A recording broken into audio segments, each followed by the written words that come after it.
नमस्ते, मैं अनुपमा देसाई जवलगी और आपका मेरे यूट्यूब चैनल में स्वागत है। आज इस वीडियो में मैं आपके साथ नेविल गॉडर्ड जी की एक टेक्निक शेयर करने वाली हूँ। बहुत ही आसान और इंटरेस्टिंग टेक्निक है और वो है प्रेयर टेक्निक, मतलब प्रार्थना के लिए क्या टेक्निक यूज़ करनी है। ये उन्होंने उसके लिए एक बुक भी लिखी है अलग प्रेयर पे, तो वो आज टेक्निक इसमें शेयर करने वाली हूँ। नेविल गॉडर्ड एक अमेरिकन फिलोसोफर और स्पिरिचुअल राइट ऑथर थे, जिनकी बहुत सारी पुस्तकें हैं और चैनल पे भी उनके बारे में काफ़ी वीडियो किए हुए हैं, उनके टेक्निक्स के बारे में, उनकी सक्सेस स्टोरीज़ के बारे में। तो अगर आपने वो नहीं देखे हों तो मैं रिक्वेस्ट करूँगी कि वो भी देख लें। बहुत अच्छे सक्सेस स्टोरीज़ भी है, टेक्निक्स भी बहुत अच्छी है उनकी और बहुत आसान टेक्निक्स हैं उनकी करने के लिए। तो अक्सर हम सिर्फ लॉ ऑफ अट्रैक्शन की बात सुनते हैं, लेकिन ये नेविल गॉडर्ड जी ने हमें लॉ ऑफ अजम्पशन के बारे में सिखाया है। तो लॉ ऑफ अजम्पशन क्या है? तो वो कहते हैं कि जो हम चीज़ें अज्यूम करते हैं, कि जो हम ऐसे सोचते हैं कि ये हो गई है जो तो वो असल में रियलिटी में भी हो जाती है। मतलब जो हमारा अजम्पशन है वो बाद में रियलिटी में कन्वर्ट हो जाता है, वो हमें एक्चुअली दिखने लगता है जब हम मन में सोचते हैं कि ये चीज़ हो गई है। ये उनके टीचिंग्स का बेसिक मुद्दा है। तो इसीलिए आज उनका प्रेयर का भी एक इसी दृष्टिकोण से वो प्रेयर को कैसे देखते हैं और कैसे करना है ये बताते हैं। तो वो सबसे पहले उनका ये है कि गॉड जो है, मतलब भगवान जो है, वो हमारे अंदर हमारी कल्पना शक्ति के रूप में रहते हैं। सो वो कहते हैं इमेजिनेशन इज गॉड।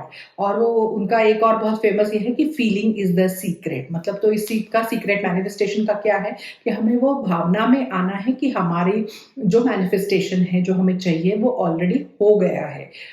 अब जबकि वो एक्चुअली दिख नहीं रहा है, वो अभी हम फिजिकली हमारे इसमें नहीं आया है, लेकिन हमें वो भावना में आना है कि वो हो गया है। So feeling is the secret. Imagination creates reality. मतलब कल्पना शक्ति से ही एक्चुअली रियलिटी वास्तव क्रिएट होता है। ये उनके टीचिंग्स का मेन है।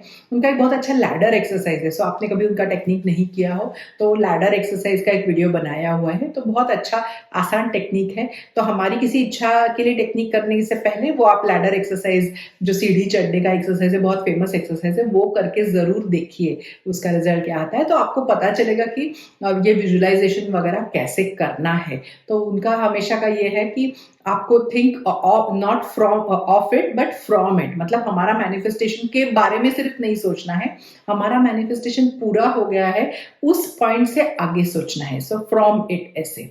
तो ये उनके कुछ प्रमुख मुद्दे हैं। तो आपको मैं लैडर एक्सरसाइज वाला जो वीडियो है वो कमेंट में पिन करती हूँ, डिस्क्रिप्शन बॉक्स में डालती हूँ, तो आपको कोई भी उनकी टेक्निक करने से पहले वो एक बार जरूर करके देखिए।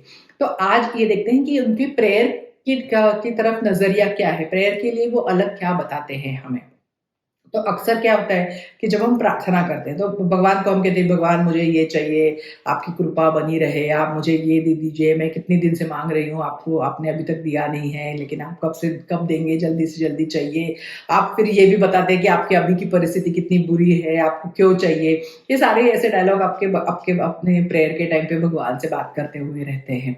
तो वो कहते हैं कि अभी लॉ ऑफ अजम्पशन में हम अज्यूम करें कि जो है, हमें जो चाहिए वो हमें मिल गया है। तो इसलिए पहला पॉइंट यही है कि प्रेयर के इस स्टेप्स के इसमें फर्स्ट स्टेप ये है कि आपको लॉ ऑफ अजम्पशन में विश्वास करना है। और उसी के लिए मैंने कहा, जैसे वो लैडर एक्सरसाइज आप करके देखिए।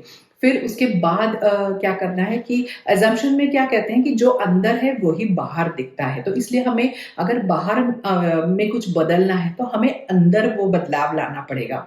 तो वो जैसे हमारे इसमें पहले से हम कहते हैं ना कि यत पिंडी तद ब्रह्मांडी, और उल्टा भी रहता है, माइक्रोकॉज्म और मैक्रोकॉज्म में भी वही नाता है। तो जो हमारे अंदर है वही हमें बाहर दिखने वाला है। सो हमारा कॉन्शियसनेस जो अंदर है वो ही हम प्रोजेक्ट होता है बाहर। जो बाहरी दुनिया हमें दिखाई देती है वो हमारे अंदर के कॉन्शियसनेस पे डिपेंडेंट होती है। तो इसलिए वो कहते हैं कि हमें अंदर से बदलना है। तो इसीलिए पहले है तो विश्वास, वो लॉ ऑफ अजम्पशन में विश्वास करना है। अभी दूसरा कि अंदर से हमें बदलना है, ये हम उसका पहला पॉइंट है। फिर उसके बाद दूसरा क्या पॉइंट है कि हम अक्सर जैसे पहले कहा कि भगवान को कहते हैं मुझे ये दे दीजिए, मुझे वो दे दीजिए।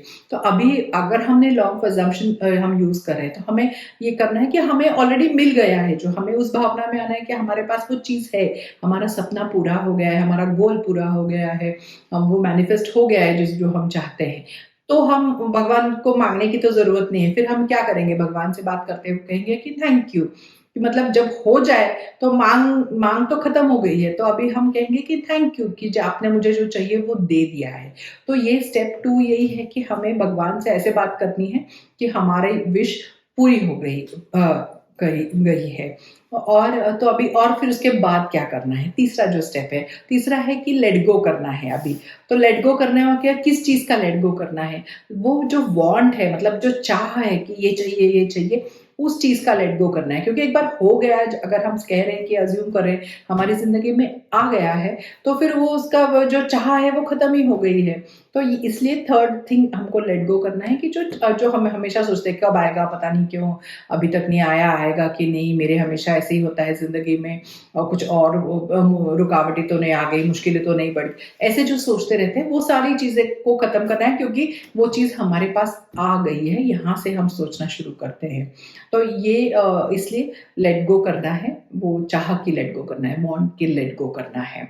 तो ये है 3 स्टेप्स। अब ये कितनी बार करनी है दिन में, तो वो कहते हैं कि जितनी बार करें उतना अच्छा है, क्योंकि करना तो सिर्फ थैंक्स है, भगवान को थैंक्स देना है। तो जितनी आपकी मर्जी है उतना आप कर सकते हैं।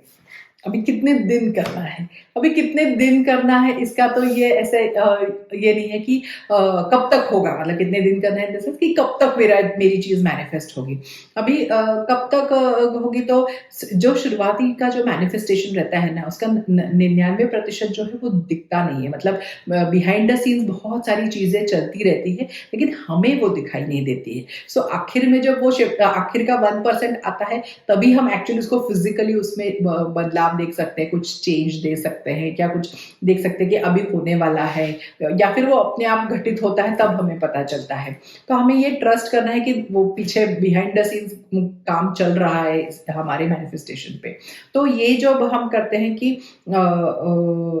ये रिजल्ट जो दिखता है, ऐसे प्रेयर करना हमने शुरू कर दिया, तो सबसे पहले रिजल्ट तो हमें इमीडिएटली दिखते हैं, लेकिन ऐसे नहीं कि वो फिजिकली दिखते हैं, हमारे मन में वो हमें रिजल्ट्स दिखना शुरू हो जाता है। क्योंकि हमें शांत लगने लगता है, हमें वो जो हमारे मन में शंका रहती है कि होगा कि नहीं, पता नहीं, उसकी जो हम मतलब वरी रहती है, चिंता रहती है, ये सारी चीजें धीरे धीरे खत्म हो जाती है। तो वो फीलिंग में हमें डिफरेंस पहले नजर आएगा, वो भी एक मैनिफेस्टेशन ही है, और फिर धीरे धीरे वो एक्चुअली फिजिकल वर्ल्ड में हमें दिखने लगेगा। सो और मतलब थैंक्स कैसे कहना है भगवान को कि नहीं, थैंक यू गॉड, आपने मेरी इच्छा पूरी कर दी, या मैं बहुत खुश हूँ कि मेरे मेरे जो मन में था वो आपने मुझे दे दिया है, या आपने मेरी मदद की है, मेरे थैंक यू, आपने मेरे रास्ते के सारे रुकावटें वो सब निकल गई है, और मेरा जो मैनिफेस्टेशन है वो मेरी तरफ आ गया है। कुछ भी ऐसे जो आपकी भाषा में आप भगवान से कहना चाहे वो आप कह सकते हैं एज अ थैंक्स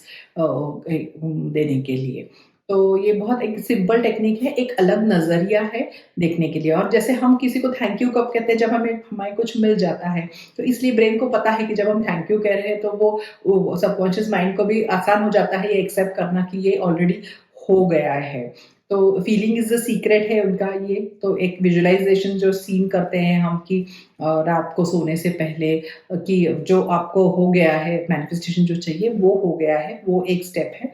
उसके बाद दिन में आप ऐसे भगवान से उसके लिए प्रार्थना कर सकते हैं, और ये दोनों मिला के उसका कंबाइंड इफेक्ट बहुत अच्छा आता है। अब ये किसी और के लिए भी कर सकते हैं, क्योंकि आप तो सिर्फ थैंक यू बोल रहे हैं, तो आप ऐसे कर सकते हैं कि उनकी जो मतलब आपके कोई भी प्रियजन है, तो उनकी इच्छा भी पूरी हो गई है, इसके लिए थैंक यू। ऐसे जनरल इसमें प्रेयर करते समय कुछ ऐसे नहीं करना है कि मुझे वो गाड़ी मिल गई है या मुझे वो मिल गया है, मेरे मन में था जो वो सारी मेरी इच्छाएं आपने पूरी कर दी है, इतना किया तो भी चलेगा। आपको कुछ स्पेसिफिक कहना है तो कह सकते हैं, लेकिन जनरल किया कि मेरी इच्छा पूरी हो गई है तो भी इफेक्ट तो सेम ही रहेगा, आपको वो फीलिंग लानी है, बस इतना। तो ये एक अलग नजरिया है प्रार्थना की तरफ देखने का।